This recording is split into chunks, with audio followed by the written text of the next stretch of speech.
To the Masai Mara, for example, that means no and that means yes. And they're not alone. I had thought, wherever you go in the world, the universal body language for please don't hurt me is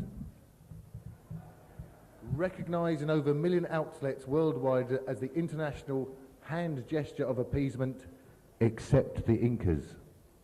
They evolved their own body language because they thought that showed fear was liable to incite aggressors by suggesting they're capable of harm before they've attacked you. So what the Incas would do, as their body language for please don't hurt me, is nod very slowly as if in agreement with the aggressors, whilst walking towards them, again very slowly, non-threateningly, and all the time making welcoming gestures. Put all together, it would have looked something like this.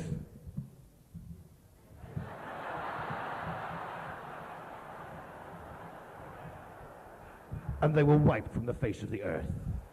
A couple of things I'll tell you about the next act before I go on. He lives about 2 streets away from where my granddad used to live, Granddad Newman, in Balham.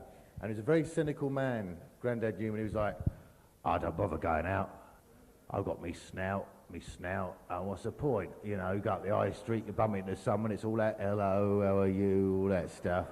Because the way I see it anyway, right, life, right, it's like this. One bloke likes beer, doesn't like crisps, right? And you meet another fella, likes crisps, doesn't like beer.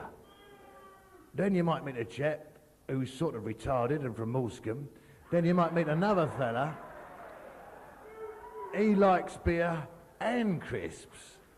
Another chap don't like beer or crisps. Everyone's got a personality, haven't they? Finally, I'll just tell you 2 things. I just shared a long train journey with the next act. We went up to Menwith Hill, and it was brilliant because we were walking along the perimeter fence. There was about 500 of us, and we were just about to get to the main road because we were weirded out by these South Yorkshire coppers who were just really friendly. And it was just weirded us out, man, because we were all walking along the perimeter fence just to get to the main road.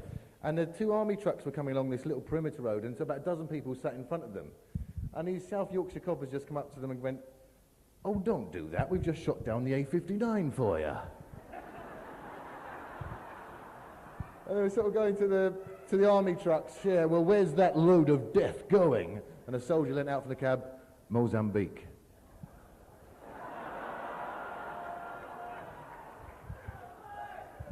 Brilliant sharing the train up with the next act, because it's the most informative 4-hour train journey, because he doesn't lighten up at all. It's saying, so how are you, Mark?